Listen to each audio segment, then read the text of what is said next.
일본의 유명 만화가 우라사와 나오키의 20세기 소년에서 1970년 오사카 엑스포는 매우 중요한 상징성을 가지고 있는데요. 한국도 지난 1993년 대전 엑스포를 성공적으로 개최한 바가 있습니다. 2020년대를 살아가는 우리에게 국제 엑스포를 어떤 관점으로 바라봐야 할까요? 안녕하십니까? 아제너드 오 작가입니다. 안녕하세요. 아제너드 2D입니다. 오늘 엑스포 얘기인가요? 그렇습니다. 아니 지난해 11월인가 2030년 부산 엑스포 유지 경쟁에서 사우디 리야드에 패해서 아주 지금 속이 쓰린데 뭔 엑스포 이야기를 이 시기에 또 하십니까? 예. 물론 그럴 수도 있지만 그래도 우리나라가 왜 부산 엑스포 유치를 왜 그토록 갈망했는지, 그리고 만약 유치에 성공했다면은 과연 어떠한 효과를 가져왔을지 이거 한번 돌이켜볼 필요가 있지 않겠습니까? 그 예시로 적당한 것이 비록 각각 30년, 50년이 더 지난 이야기지만 지난 1993년 우리나라 대전에서 열렸던 대전 엑스포와 또 1970년 일본 오사카 엑스포 이 두 개에 대해서 한번 비교해보면서 얘기를 해볼까 합니다. 말씀처럼 우리도 지난 1993년 대전 엑스포 개최했었잖아요. 굳이 또 개최하려고 하는 이유가 뭔가요? 일본이 2025년에 오사카 엑스포 또 개최하니까 경쟁 심리 붙어서 그런 거 아닐까요? 꼭 그런 건 아니고요. 올림픽 개최했다고 또 안 합니까? 하고 싶어 하는 거죠. 일단 그게 엑스포라는 게 크게 등록 박람회와 인정 박람회로 이제 구분이 되어 있거든요. 등록 박람회와 인정 박람회로 구분되어 있다고요?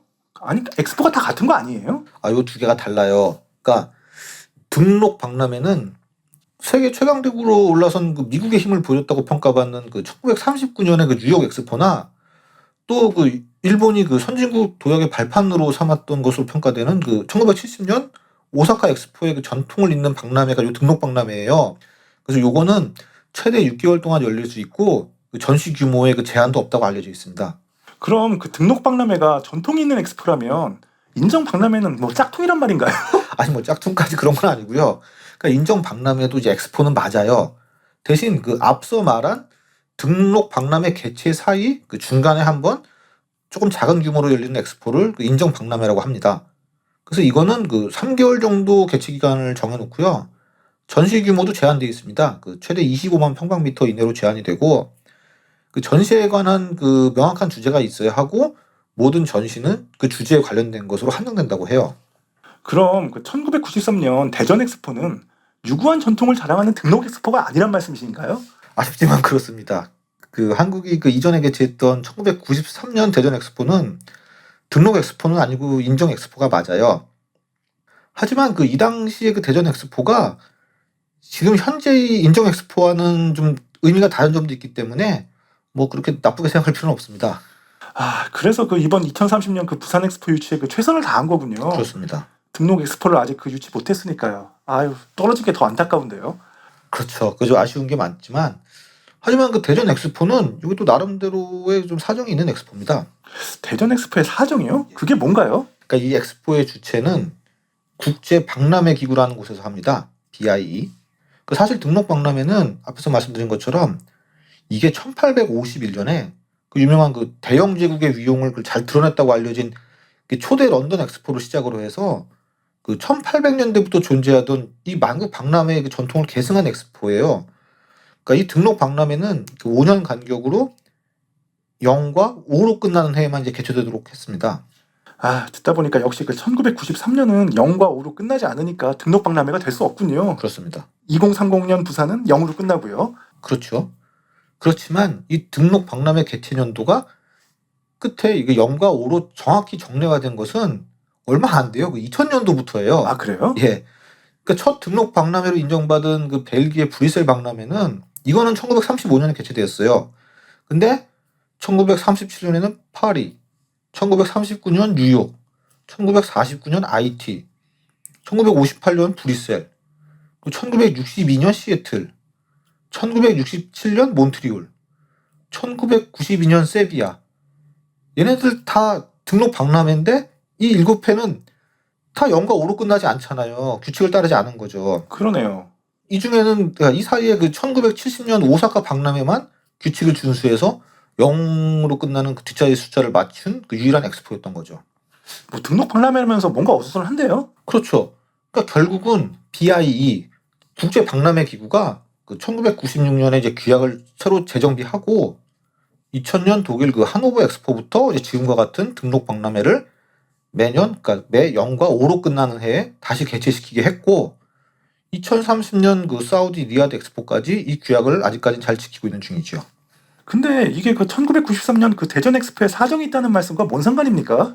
자, 그러면 이게 다시 1990년대로 돌아가서 1992년에 그 스페인 세비야에서 등록 엑스포가 열렸어요.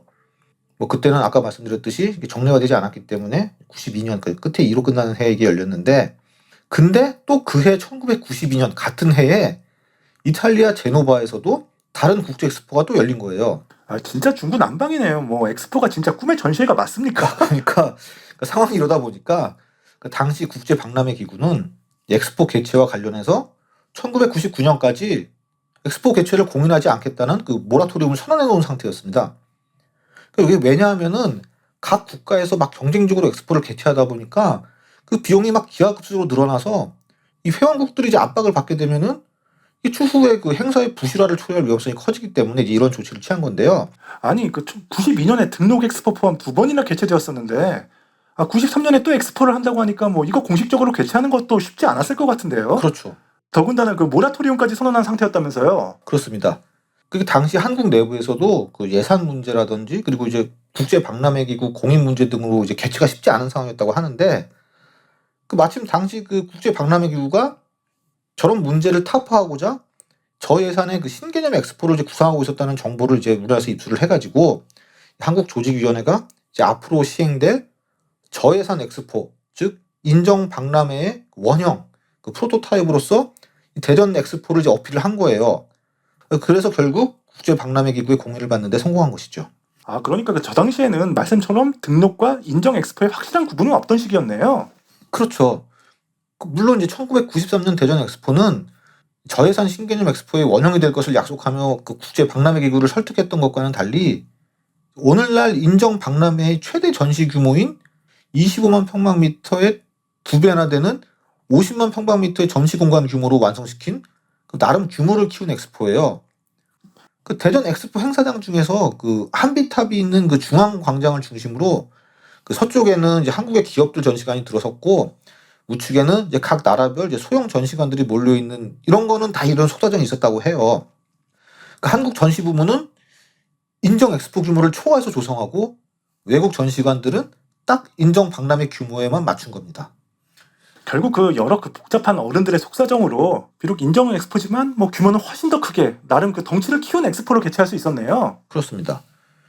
이 세계 108개국과 33개 국제기구 그리고 대한민국에 이게 200여 개 기업이 참가를 했고 무려 그 1,450만 명이 관람하면서 대박을 친 엑스포예요.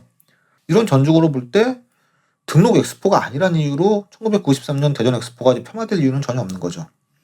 저는 그 개인적으로 저 당시 학생이라서 뭐 가보진 못했습니다만 뭐 후에 성인이 돼서 엑스포 과학공원인가 뭐 그걸로 조성됐던 시절에 한번 방문했었는데요.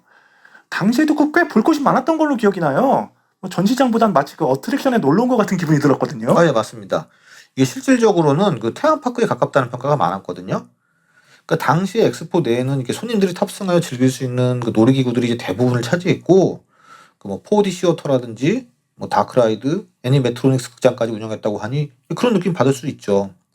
참고로 지금 많이 사용되는 그 터치 스크린 기반의 키오스크 있지 않습니까? 아, 설마 저 당시에요? 예, 이 당시에 그 윈도우 3.1 기반으로 이 시스템을 운영을 했는데 그걸로 이제 각 전시관에 그 예약을 받았다고 합니다.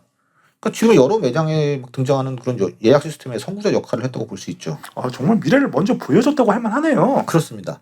그러니까 어떻게 보면은 이 대전 엑스포가 그 지난 이제 64년 일본의 도쿄올림픽과 70년 오사카 엑스포 그리고 92년 그 스페인 바르셀로나 올림픽과 이제 같은 해의 그 세비야 엑스포 또 2008년 북경 올림픽과 2010년 그 상하이 엑스포 등 이 올림픽과 엑스포가 이제 비슷한 시기에 열리지 않았습니까? 그러네요. 그래서 이렇게 비슷한 시기에 개최함으로써 개발도상국에서 선진국으로 넘어가는 확실한 이미지를 세계에 보여준다는 의미도 있었다고 이제 생각을 하는데요. 아무리 이제 규모를 키워 개최를 했어도 저 중에 딱 대전 엑스포만 이제 등록 엑스포가 아닌 인정 엑스포였다는 것이 아무래도 이제 저희가 2030년 부산 엑스포를 이제 개최하려고 그토록 노력했던 이유 중 하나이지 않을까 생각이 됩니다. 그렇겠네요. 뭐 88 올림픽과 뭐 93년 대전 엑스포 사이에 정말 당시 한국이 큰 경제 발전을 이룩한 시기이기도 했잖아요. 그렇습니다. 근데 이런 그 올림픽 또는 엑스포, 트윈타워의 그 원조라 불리는 1970년 오사카 엑스포는 도대체 어떤 엑스포였습니까? 꽤 성공한 엑스포로 유명한 것 같던데. 아, 맞습니다. 이거 굉장히 유명한 엑스포죠. 그 1970년 그 일본 오사카 엑스포, 혹은 그 일본 그 만국박람회라고 불리우는데요. 이 주제는 이제 인류의 진보와 조화였습니다. 약 77개국에서 참가했고 무려 관람 인원이 6,421만 8,770명이었다고 합니다. 예? 6,400만 명이요? 아니 그 현재 일본 인구의 절반 넘는 수준 아닙니까? 예, 그러니까 저 정도 되니까 무려 그 1851년에 그 대영 제국의 런던 엑스포와 그리고 아까 얘기했던 1939년 그 미국의 뉴욕 엑스포와 함께 이제 가장 성공한 엑스포라는 소리를 듣는 거 아니겠습니까? 참고로 저 관람 기록은 인구 대국인 중국의 2010년 상하이 엑스포에 와서야 깨졌다고 합니다. 아 역시 뭐 인구는 누구에도 안 밀리는 중국에 의해서 그 관람객 수는 갱신은 됐군요. 그렇습니다. 그렇지만 시대나 인구 대비 감안하면 저 때가 엄청난 거였죠. 그렇겠네요. 특히 저 오사카 엑스포에는 저희 뭐 최근에 대작 영화를 관람할 때 주로 이용하는 그 상영관인 아이맥스, 이게 최초로 공개된 게 저 오사카 엑스포입니다. 아 아이맥스가 저때 공개됐었어요? 그렇습니다. 그리고 저 당시 이제 일본은 그 뭐 철원 아톰, 우주소년 아톰, 이런 아톰이나 뭐 우주 로켓 등 막 미래 SF물이나 그 로봇물들이 유행하던 시절이라 전시물들도 초대형 가동 로봇이나 자동음악 연주 로봇 등 소위 그 미래의 모습을 중심으로 이제 보여줬다고 합니다. 이런 일본의 엑스포 대성공은 이제 한국에도 큰 영향을 미쳤는데요. 그러니까 당시 국내 아동 잡지 등에서 이 다량의 컬러 사진 페이지를 포함한 막 초호화 특집으로 대대적으로 저희 오사카 엑스포가 소개되기도 했고요. 그걸 본 당시 어린이들이 참 많이 부러워했으리라 생각이 듭니다. 아 진짜 그렇겠네요. 근데 저도 그렇지만 그 많은 분들이 이 그 1970년 오사카 엑스포를 그 유명한 그 우라사와 나오키의 만화 그 20세기 소년에서 많이들 접했을 거라고 생각하는데요. 아, 예, 맞습니다. 그 20세기 소년에서 이 1970년 일본 엑스포, 이 만화에서 이 주인공들이 이제 만국박람회를 이제 줄여서 만박이라고 부르는 이 오사카 엑스포는 그게서 이제 굉장히 중요한 의미를 많이 내포하고 있죠. 특히 그 1970년대 당시 그 일본 어린이들이 이 엑스포를 상상하며 그리던 그 미래 이미지들, 막 21세기는 전쟁과 분쟁 이런 게 완전히 사라지고 뭐 세상은 평화롭고 뭐 어느 공간이든지 막 자유롭게 접근할 수 있으며 더 이상 이제 뭐 암이나 이제 뭐 기타 불치병으로 인해 이제 죽음을 맞이하지 않는 그런 시대에 대한 기대감이 이 만화에 잘 나타나 있죠. 하지만 그 어린이 된 주인공 그 켄지나 그 다음 세자라 부를 수 있는 칸나에게는 오히려 이 1970년 그 오사카 엑스포는 악몽이 되잖아요. 그렇습니다. 그 점이 참 매우 아이러니하죠.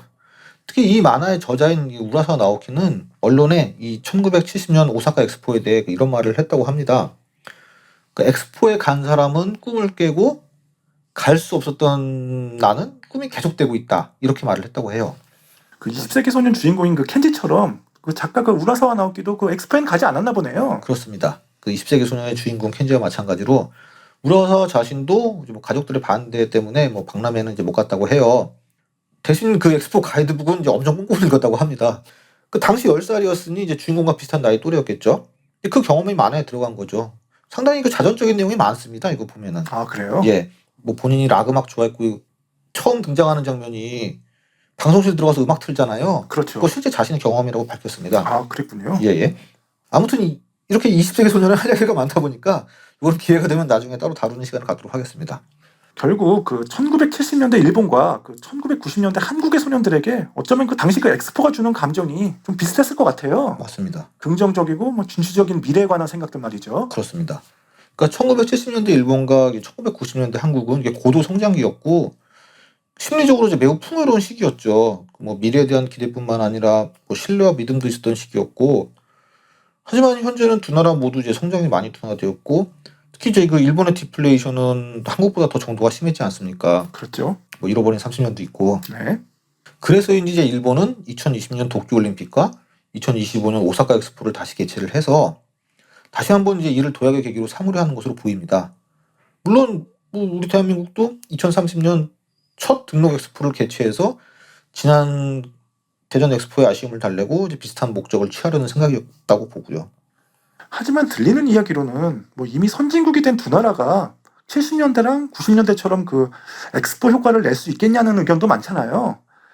특히 일본의 그 2025년 그 오사카 엑스포도 재원 등 그 여러 문제로 인해서 개최 반대 목소리가 제법 존재한다고 들었습니다. 예. 한국도 또한 그 2035년 그 엑스포 재개최 반대 목소리도 분명 많고요. 아니 뭐 그 논리도 틀리다고 볼 수는 없겠지만 뭐 제 순수한 개인적인 생각으로는 그 한국은 이제 다시 한번 좀 도전했으면 합니다. 아 그래요?